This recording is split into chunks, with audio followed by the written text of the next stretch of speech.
In this full tutorial I will teach you how to make a candy bar at home. You can sell it for other people and get a very good profit. I will teach you how to get crispy, delicious, and perfect meringues and kisses for your homemade candy bar.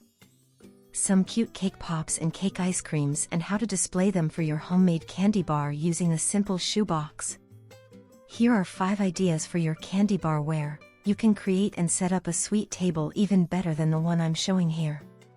You just need a nice tablecloth, some balloons, cups, plates, drinks, and let the party begin. In this tutorial, I show you how to make perfect macarons for your homemade candy bar in an easy and quick way. In the clean, dry bowl of the mixer, add 200 g of egg whites, 7 medium egg whites or about 7 ounces. Beat for 2 minutes until they foam slightly. As you can see, I placed a timer to help you know how long to beat the French meringue until you get a firm and glossy texture. Add 1 teaspoon of vanilla extract and 285 g of granulated sugar, 18 tablespoons or 1½ cups. The ingredient amounts in this recipe are given in grams and tablespoons, but I recommend measuring them with a kitchen scale if possible instead of using tablespoons, because variations in quantity can affect the final result. In total, it's 8 minutes of whipping for this amount. If you're using a hand mixer, you might need a bit more time.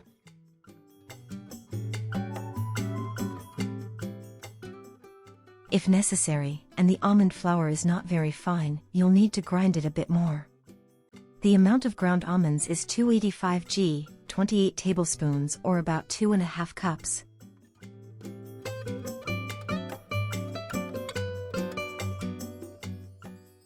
Add 285 g of powdered sugar, 20 tablespoons or 2¼ cups, and mix to combine the almond flour and powdered sugar.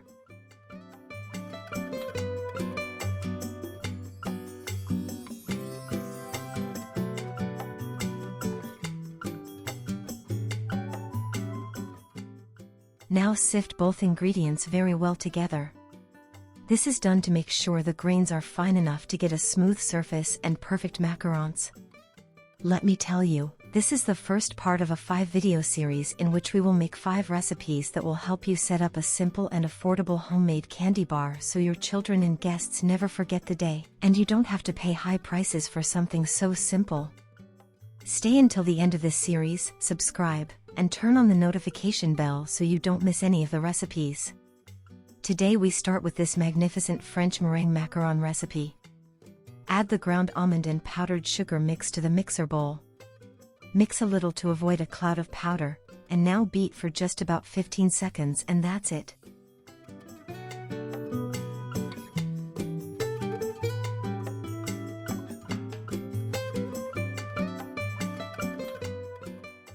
See how in just a few seconds of mixing the consistency changed?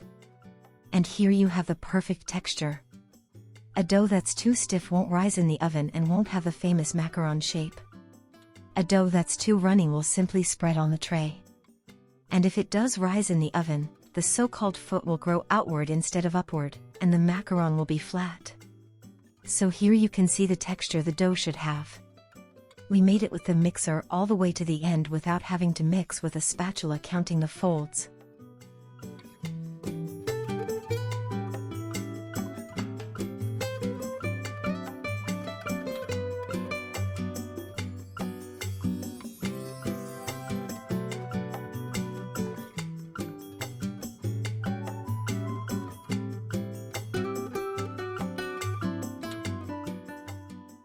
If you want to make 2-color macarons like I do, prepare the mixture in 2 bowls and add gel food coloring.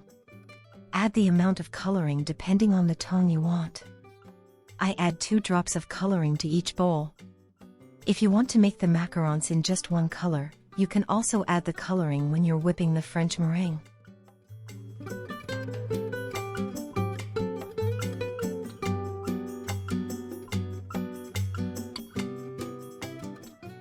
Here I give you plenty of video time so you can see that I mix thoroughly to integrate the coloring, but the texture of the macaron batter stays the same, it doesn't get more liquid.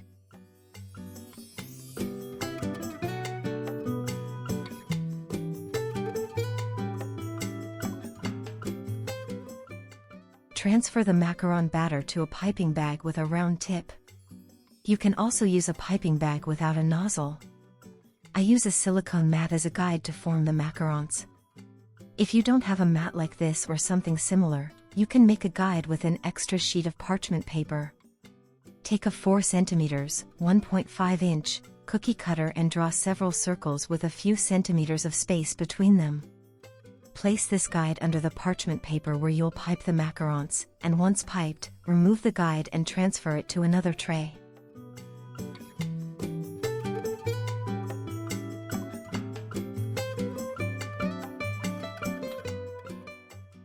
When you finish filling the tray with macarons, tap the tray, lift it and let it drop on the work surface. This is done to release the larger air bubbles in the batter and also to help the macarons settle on the tray.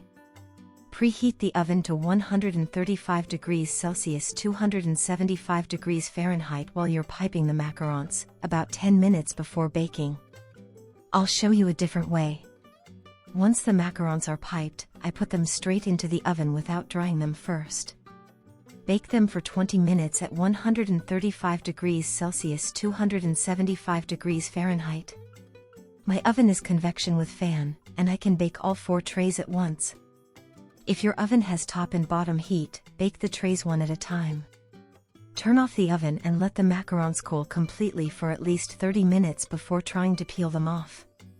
However, if you live in a place with high humidity, more than 50%, I recommend storing the trays in an air-conditioned room or placing a fan directed at the trays to remove some of the moisture, and then bake them. In this recipe, I use a white chocolate cream, but you can find many other creams on my channel and use the one you like the most. Here's a list of creams for you to choose from. Here I show you how to build the macaron tower for the candy bar. It looks spectacular.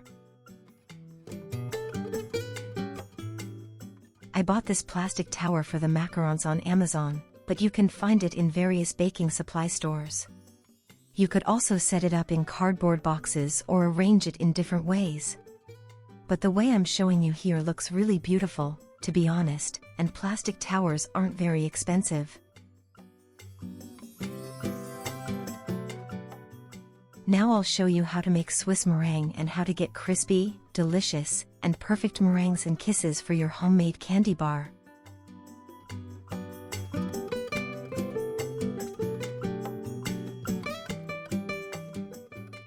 Start by preparing a saucepan with a bit of water and bring it to a boil.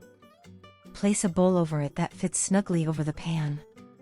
Add 250 g of egg whites, about 8 large egg whites or 8.8 ounces, and 500 g of granulated sugar, 2.5 cups or 35 tablespoons. As you can see, I set a timer to make it easier for you when making this Swiss meringue, so you know how long each phase takes to achieve a firm and glossy Swiss meringue. Stir constantly while heating it in a double boiler, monitoring the temperature with a kitchen thermometer.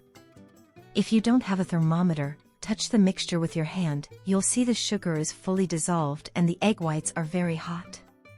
Keep stirring without stopping, and don't let it go above 60 degrees Celsius 140 degrees Fahrenheit, as higher temperatures would cause the egg whites to curdle. Transfer the preparation to the bowl of a stand mixer with a whisk attachment and start beating at high speed until the meringue cools completely and is firm and glossy. Let me tell you, this is the second part of a 5-video series where we make 5 easy recipes that will help you create a simple and very affordable homemade candy bar. Subscribe and turn on the notification bell so you don't miss any of the recipes.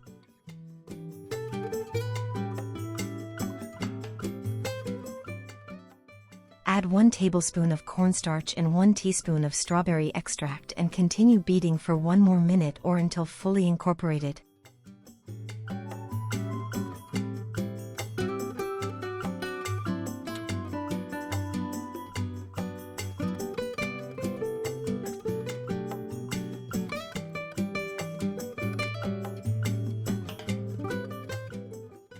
In total, it takes 14 minutes for this amount. The proof that the Swiss meringue is fully whipped is when it forms a peak at the tip of the whisk, also known as the golden peak.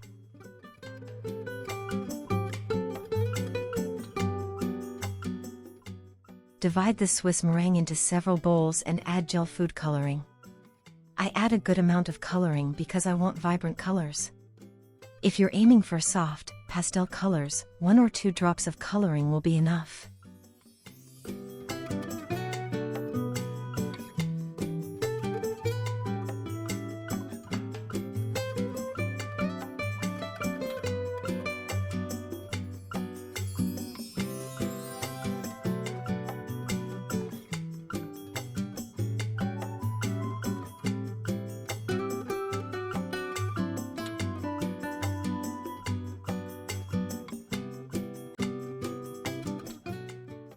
Here I show you the piping tips I use.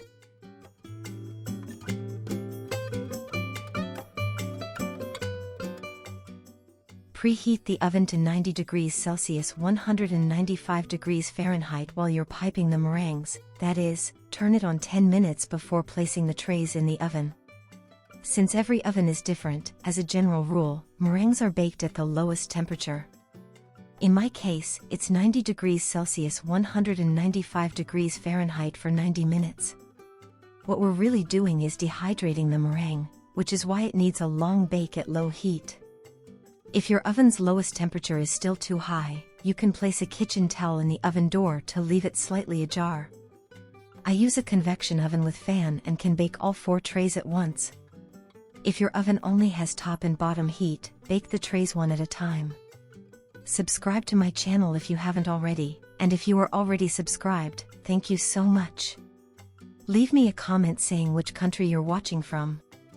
Tell me if you liked this recipe and if my tips were helpful. Share this recipe with your friends, this way you'll help my channel grow. In today's tutorial, I show you how to make cute cake pops and ice cream cones and how to display them for your homemade candy bar using a simple shoebox. Come on, more beautiful and more affordable is impossible. Add 500 g, 17.6 ounces or 2 3/4 cups, of dark melting chocolate and 500 milliliters, 17 fluid ounces or 2 cups, of preheated non-dairy cream. It's important that the cream is very hot but not boiling. Mix well until the chocolate melts completely. Now add finely crumbled leftover sponge cake. You can also add crushed cookies or cupcakes if you have any leftovers and want to turn them into delicious ice cream cones.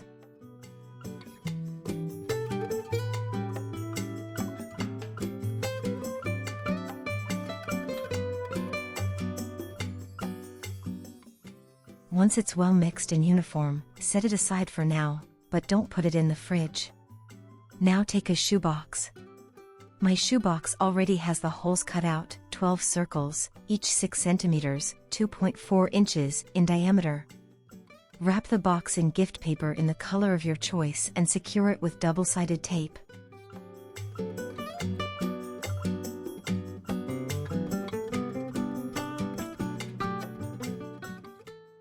After wrapping the box, mark and cut each hole in a cross shape with scissors, and insert the 12 ice cream cones.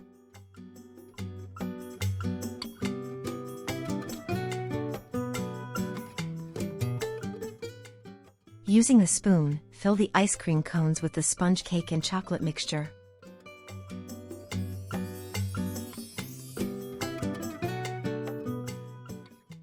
Now shape medium-sized balls and stick them on top of the ice cream cones.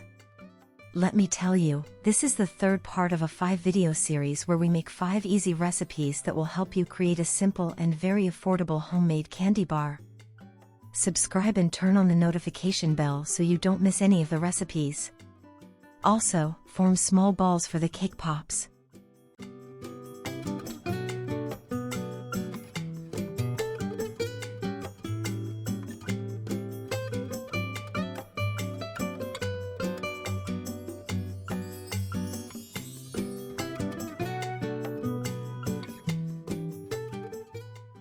Here I wrap a 15 by 15 centimeters, 6 by 6 inch, square of foam or polystyrene with yellow paper.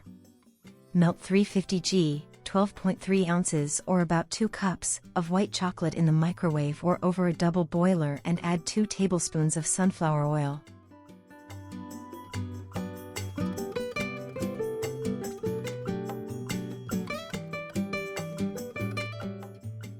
Mix well until it melts completely, and optionally add a few drops of white gel coloring.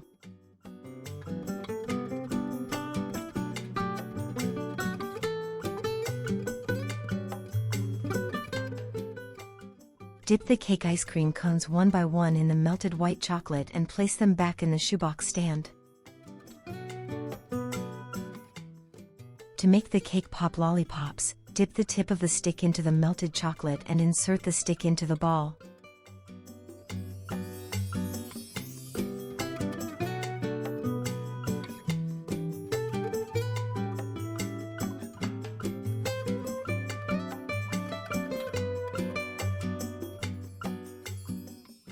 Now, place the ice cream cones and cake pop balls in the fridge for 20 minutes.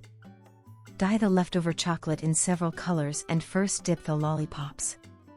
Decorate them with colorful sprinkles, add a small sugar ball on top, and place them in the styrofoam stand to dry.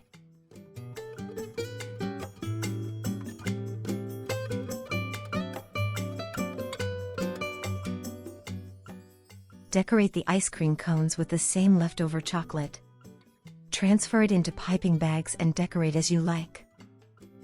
Now I'll show you how to make soft and fluffy cupcakes and how to decorate them with Swiss meringue buttercream in an easy and professional way so they look beautiful on your dessert table or homemade candy bar.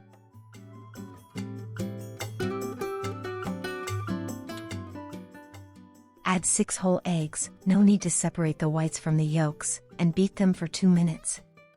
This preparation is done using the paddle attachment of the stand mixer, not the whisk. If you're using a hand mixer with beaters, it works just as well to achieve the right texture, you'll just need a bit more time mixing.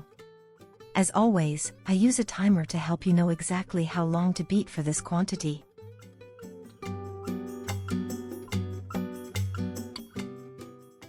Add 270 grams, 1 1/3 cups, of granulated sugar, 1 teaspoon of vanilla extract, and continue beating for about 5 more minutes at very high speed. Subscribe to my channel if you haven't already, and if you're already subscribed, thank you so much. Leave me a comment telling me which country you're watching my tutorial from. Reduce the speed to low and add 160 milliliters, 2/3 cup, of oil and 160 milliliters, 2/3 cup, of milk.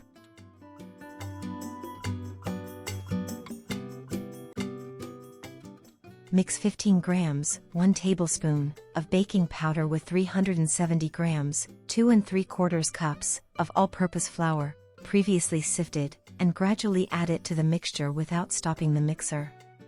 Let me tell you, this is the 4th part of a 5-video series in which we make 5 recipes that will help you put together a simple and very budget-friendly homemade candy bar so your children and guests never forget the day, and you don't have to spend a fortune on something so simple. Stick around until the end of the series, subscribe and turn on the notification bell so you don't miss any of the recipes.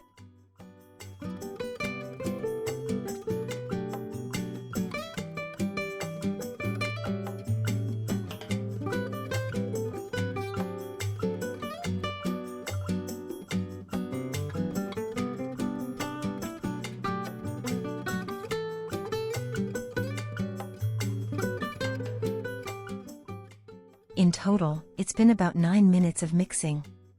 Prepare your cupcake liners and fill them just a little over halfway with the mixture. Bake them in a preheated oven at 150 degrees Celsius 300 degrees Fahrenheit for 25 minutes. With this quantity, I got 22 cupcakes, but the liners I use are quite large, 55 by 45 millimeters, 2.2 by 1.8 inches.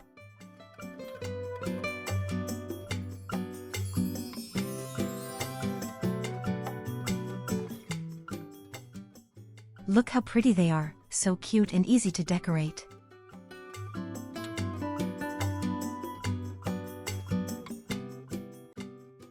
Here I've prepared several piping bags with Swiss meringue buttercream in various colors. The tips I use are Wilton 1M, Wilton 2D, for B, 195, the 68 leaf tip, and 2 Russian tips for tulips and roses. I'll leave you the link for this Swiss meringue buttercream, and in the video description you'll find a list of all the creams so you can choose the one you like best to decorate your cupcakes. I also want to mention that I have 2 tutorials with Swiss Meringue buttercream, one where I make it with a stand mixer and one where I use a hand mixer, where I give tips and tricks on how to enhance color without using too much gel food coloring. If any cupcake has a domed top, cut it with a knife to make it flat. You can also add a thin layer of cream before decorating. I personally like it like this, with this beautiful, easy, and elegant decoration that still lets a little of the cupcake show through.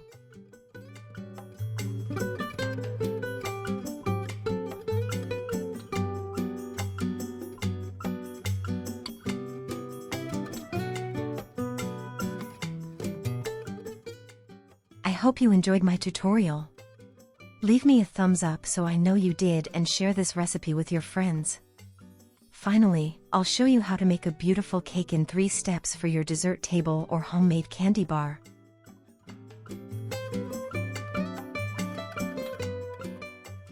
Step 1. We prepare a soft chinoise sponge cake to fill. Step 2. A delicious Oreo filling.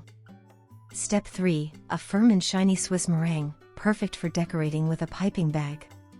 Let's begin with the first step, the chinoise sponge cake with just 3 ingredients.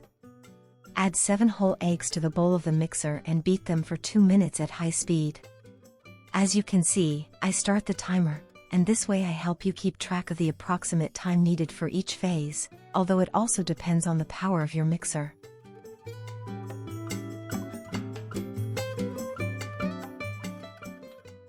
Add 250 grams, 1 1/4 cups, of granulated sugar and beat for 7 more minutes at high speed.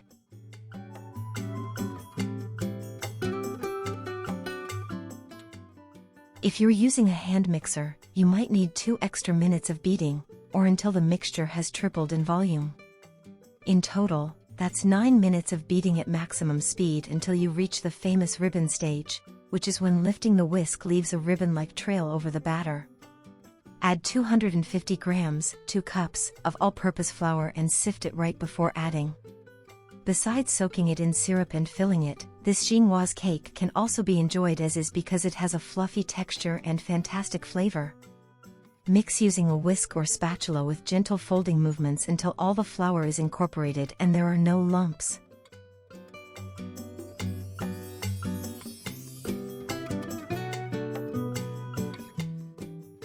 Prepare a baking pan and grease it with oil or butter. I use a 22 cm, 8.7 inch, diameter pan that's 7 cm, 2.75 inches, tall. Pour in the sponge batter and run a skewer through it to remove any air bubbles. If you want to make sure it unmolds perfectly, place a circle of parchment paper at the bottom and along the sides of the pan. Preheat the oven to 150 degrees Celsius 300 degrees Fahrenheit and bake the sponge cake for 45 minutes at that temperature. Unmold the cake and let it cool on a wire rack. To fill this sponge cake, I recommend letting it rest for 1 day wrapped in plastic wrap. This way it firms up and will be much easier to cut and handle.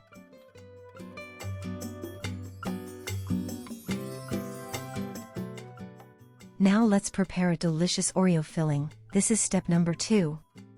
Add 600 milliliters, 2½ cups, of very cold plant-based whipping cream and beat it for about 1 minute or until you see soft peaks. Add 100 grams, 3.5 ounces, about ½ cup, of cream cheese, like Philadelphia. And 150 grams, ½ cup, of sweetened condensed milk.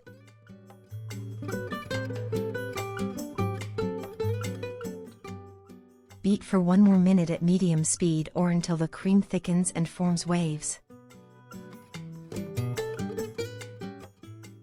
Add 200 grams, 7 ounces, about 2 cups, of crushed whole Oreos and beat just until fully combined.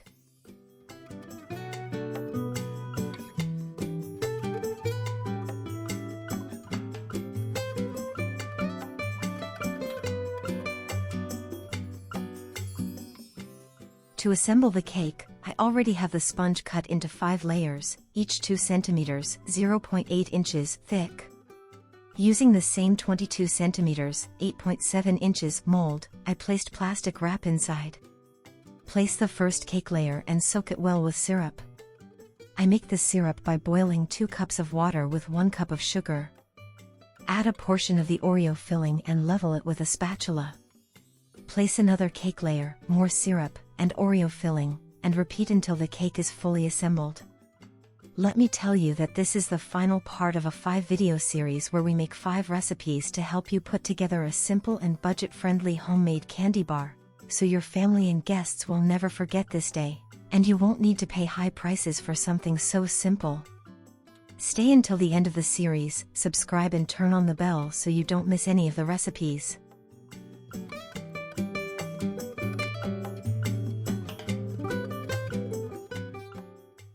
Wrap the cake in plastic and let it chill in the fridge for at least 4 hours. Overnight is ideal.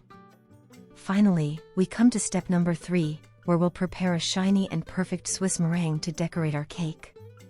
Place a pot of water on the stove and set a heat-proof bowl on top, making sure the bottom doesn't touch the water. Add 1 cup of egg whites and 2 cups of granulated sugar. Stir constantly with a whisk while heating in a double boiler for about 7 minutes, for this quantity, until the mixture reaches a temperature of 55 to 60 degrees Celsius, 131 to 140 degrees Fahrenheit. It's very important to watch the temperature and not go above 60 degrees Celsius 140 degrees Fahrenheit to avoid cooking the eggs. If you don't have a thermometer, you can still succeed by knowing the time, watching the foamy texture, and feeling with your fingers. The mixture should feel very hot and the sugar should be fully dissolved. With these tips, even without a thermometer, you'll be able to make a firm and shiny meringue. Beat the mixture with an electric mixer at very high speed for 6 minutes or until the meringue is almost cool, forms stiff peaks, and becomes very glossy.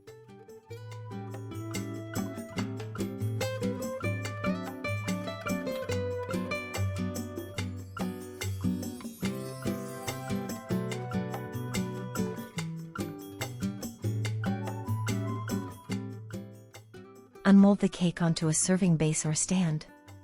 Use a turntable base, which makes decorating much easier. Cover the cake with a thin layer of Swiss meringue and set it aside for now.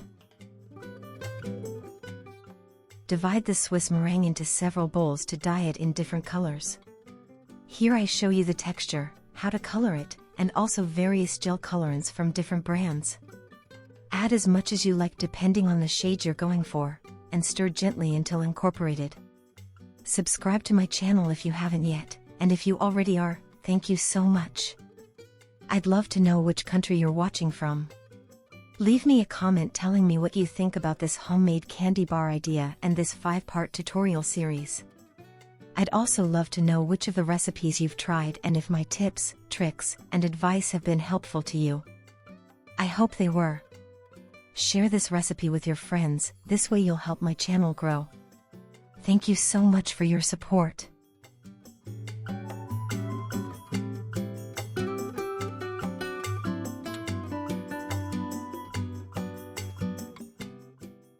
Transfer the Swiss meringue into piping bags fitted with Wilton 1M tips and pipe rosettes, 1 row of each color to cover the cake.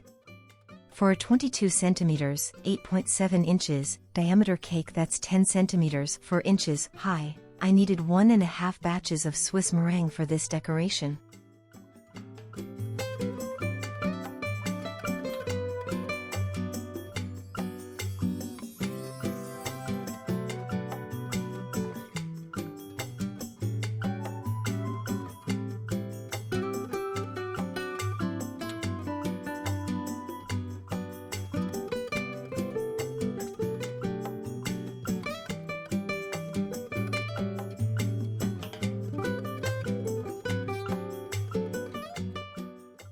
Look how beautiful it turned out. These are the 5 ideas for your homemade candy bar. With these 5 tutorials, you can put together a sweet table even better than the one I've shown you here. All that's left is a nice tablecloth, some balloons, cups, plates, drinks, and let the party begin.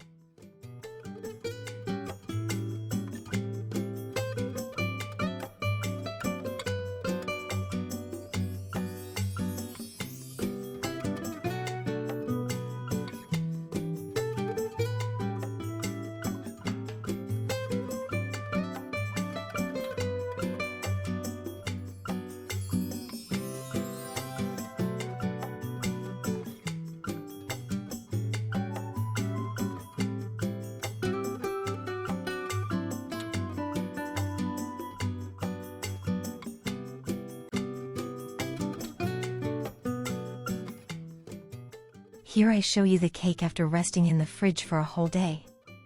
The texture is amazing, and what I want you to see is that the Swiss meringue holds up perfectly, the rosettes still have their shape, the colors remain, and the texture is still creamy. Thanks for watching my tutorial until the end and for all your support. Take care, be happy, and see you soon.